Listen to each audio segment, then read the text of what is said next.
وأعلم من أبي حنيفة ومن الشافعي وأعلم من الإمام مالك وأعلم من الإمام أحمد بن حنبل رحمهم الله تعالى. أعلم، هو أعلم بكثير، لا يقاس علمه بعلمهم، أعلم بكثير يعني لا يستوون. ابن تيمية رحمه الله تعالى أعلم من بعض الصحابة.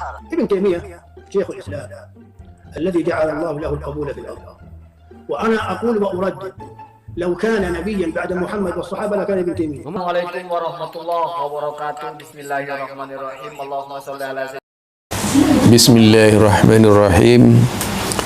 Assalamualaikum warahmatullahi wabarakatuh. Alhamdulillahi rabbil alamin. Fa inna ahsanal kalami kalamullah wa khairal huda huda Muhammad sallallahu alaihi wasallam wa syarrul umuri muhdatsatuha fa inna kulla muhdatsatin bid'ah wa kulla bid'atin dalalah wa kulla dalalatin finnar. Faba'ad. Kembali bersama saya Zulkarnain El-Maduri. Kasus kali ini yang akan saya angkat berkaitan dengan yaitu cuitan bocil Aswaja, bocah kecil Aswaja ya, ketika berbicara Ibnu Taimiyah ya. Bocil-bocil Aswaja ini lucu-lucu gitu, seperti sudah tidak mampu lagi berpikir. Katanya main akal, tapi akalnya bisa jongkok begitu gitu. Seharusnya kalau berpikir, kalau menggunakan akal, akalnya itu yang waras, bukan akal yang tidak waras. Ini berkaitan dengan Ibnu Taimiyah misalnya. Bocil Aswaja ini memperkarakan kalau Ibnu Taimiyah itu melebihi Imam 4 gitu. Karena ada seorang masyayikh di Timur Tengah yang menyatakan bahwa Ibnu Taimiyah itu lebih hebat dari imam yang 4. Kalau saya, iya, itu sudah pasti bisa lebih hebat dari imam yang 4. Alasannya banyak. Jika memang otaknya berfungsi. Kecuali kalau otaknya tidak berfungsi, maka tidak akan sampai kepada sebuah kesimpulan tentang Ibnu Taimiyah. Di abad modern sekarang ini, jika ada seorang kemudian yang mampu menguasai kutubut tis'ah, hafal seluruh kitab, itu ada di Timur Tengah banyak ya, orang yang bisa menghafal kutubut tis'ah. Sudah jelas kalau dari sisi kitab hadis saja ini, imam yang 4 itu sudah kalah dengan mereka yang menghafal kutubut tis'ah. Kutubut tis'ah itu diantaranya kitab Imam Bukhari, kitab Imam Muslim, kitab Imam Nasa'i, kitab Abu Daud, kitab Turmidi, kitab Ibnu Majah, kitab Imam Malik, kitab Imam Ahmad bin Hambal, kitab Ad-Darimi. Atau juga kalau mau ditambah kitabnya Ibnu Hibban gitu ya. Kalau mau juga ditambah itu adalah kitab Imam Daruqutni, kitab At-Tabrani, banyak masih lagi. Ada kitab namanya yang ditulis oleh Ibnu Abid Dunya gitu. Banyak banget ya. Itu saja sekarang ini bisa menjadi chip bagi seorang anak itu. Dengan kemampuannya di luar kebiasaan orang normal, dia melebihi itu sampai bisa menghafal semua kitab. Al-Quran sudah biasa.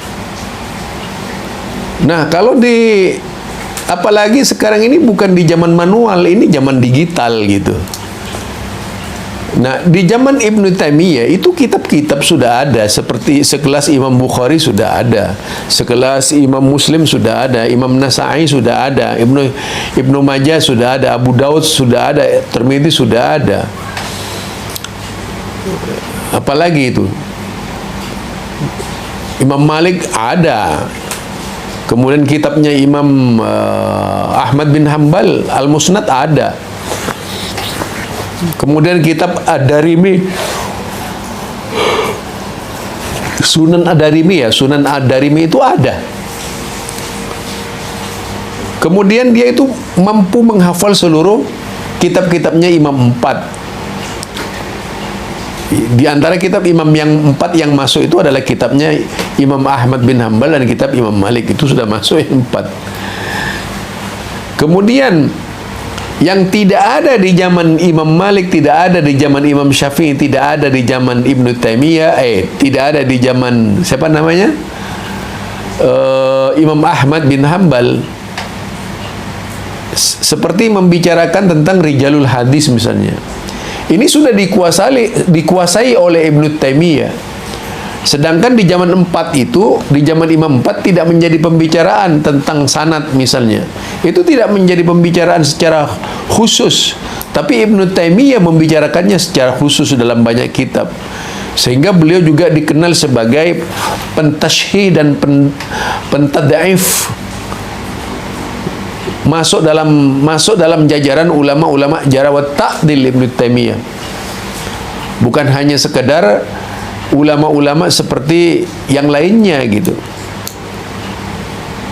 Nah, kemudian lahir konsep pemikiran Ibnu Taimiyah yang berupa sintesis dari berbagai macam kitab-kitab yang ada itu.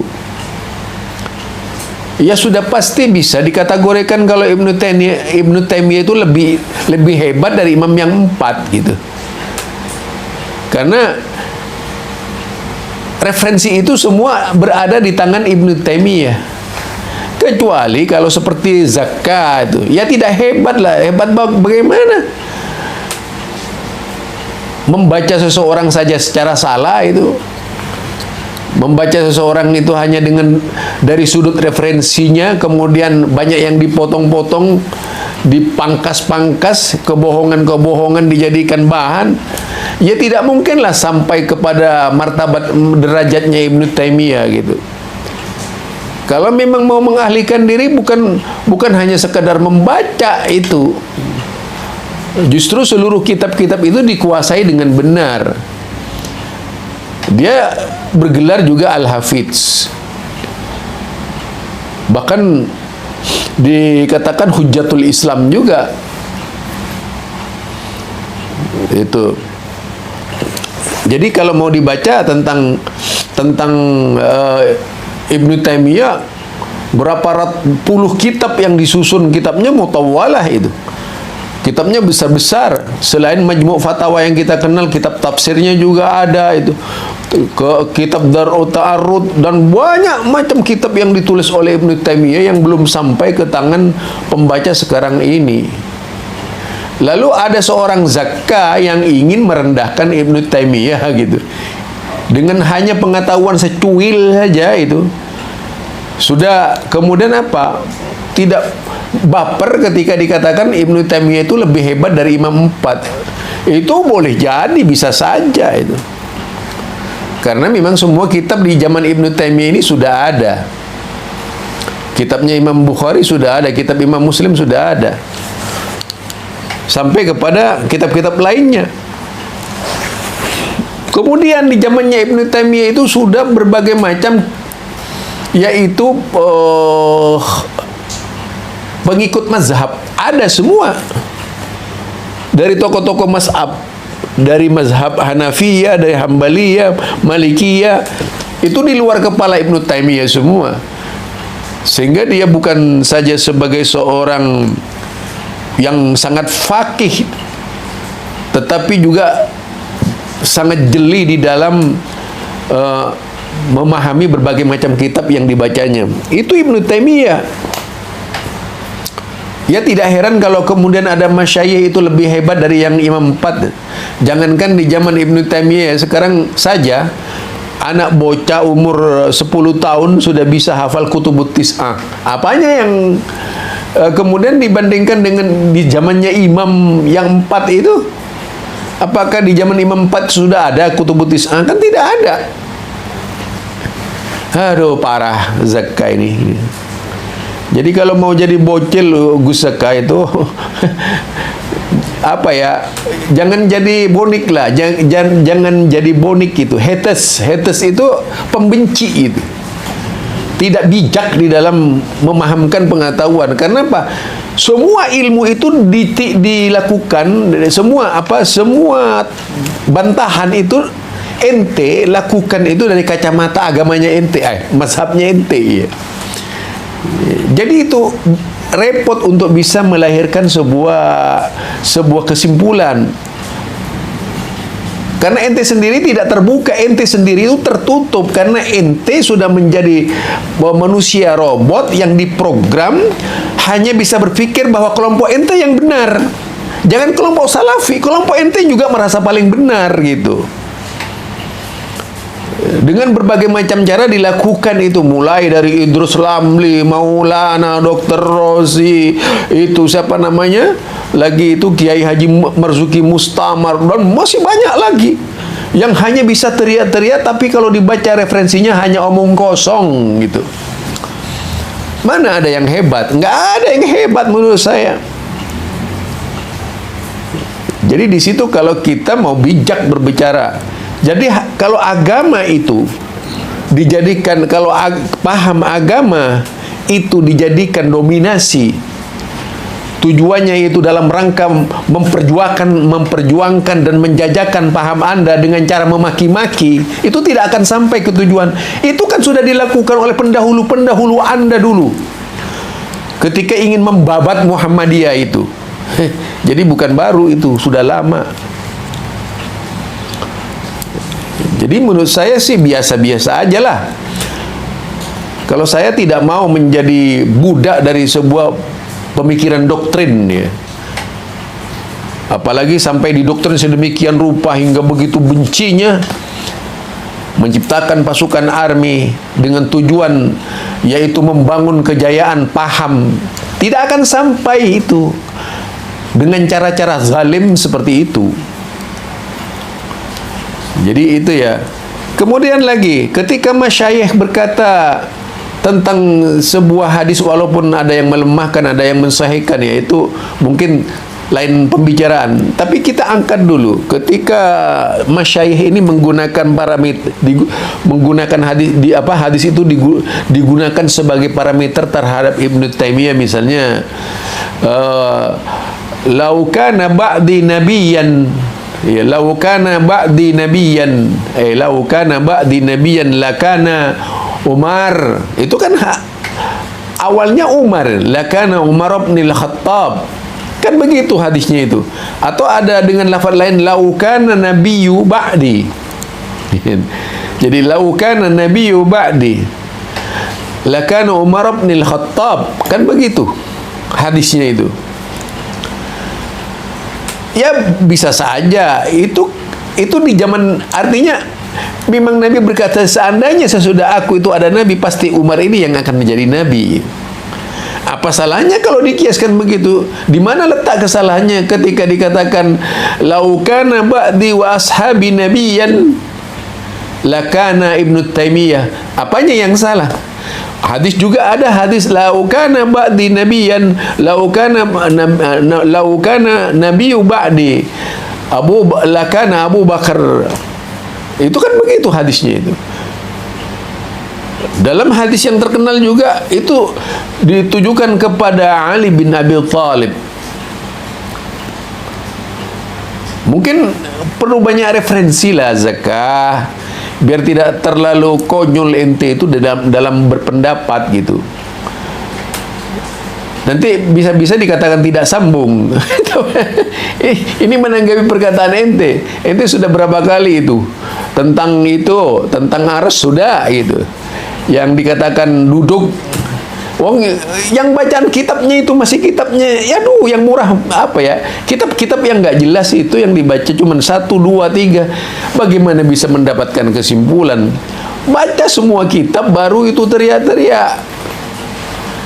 Nah sekarang Anda misalnya, pernahkah Anda membaca pendapat-pendapat imam-imam besar dahulu kala ketika mengecam Asy'ariyah sebagai kelompok sesat gitu? Pernah nggak baca? Nggak mungkin baca, karena yang dibaca Anda orang-orang yang membela Asy'ariyah itu. Kalau saya dibaca semua, dibanding-bandingkan itu perbedaannya. Jadi kalau orang itu menjadi robot dari sebuah pemikiran, tentunya tidak akan bisa menyimpulkan sebuah ilmu seperti tadi, itu nggak bisa. Ya benar sajalah kalau dikatakan laukana ba'di wa ashabi, laukana ba'di nabiyan wa ashabi, lakana Ibnu Taimiyah. Boleh saja terjadi. Iya, boleh saja itu terjadi. Seandainya kan itu sesuai dengan yang dikatakan oleh Nabi. Harus banyak referensi lah, parah kamu. Barangkali itu ya, mengapa saya membuka ini karena orangnya suka merendahkan orang lain. Pokoknya kalau ulamanya sendiri walaupun nggak tahu apa-apa, kitabnya terbatas, ya sampai diangkat setinggi-tingginya ya. Tapi kalau ulamanya orang lain yang sudah tidak ada adab sama sekali gitu, barangkali itu kalau mau berbicara, kita belak-belakan aja lah sekarang ini. Mau belak-belakan, oke, kita mau belak-belakan ya. Karena saya melihat ini belak-belakan semua orang-orang yang ngaku-ngaku aswaja ini. Jadi saya belak-belakan aja lah begitu gitu. Karena saya sudah pernah juga mondok di mereka, jadi saya tahu itu. Barangkali ini ya dari saya, Zulkarnain Al-Manuri. Subhanakallahumma wa bihamdika asyhadu an la ilaha illa anta astaghfiruka wa atubu ilaik. Assalamualaikum warahmatullahi wabarakatuh.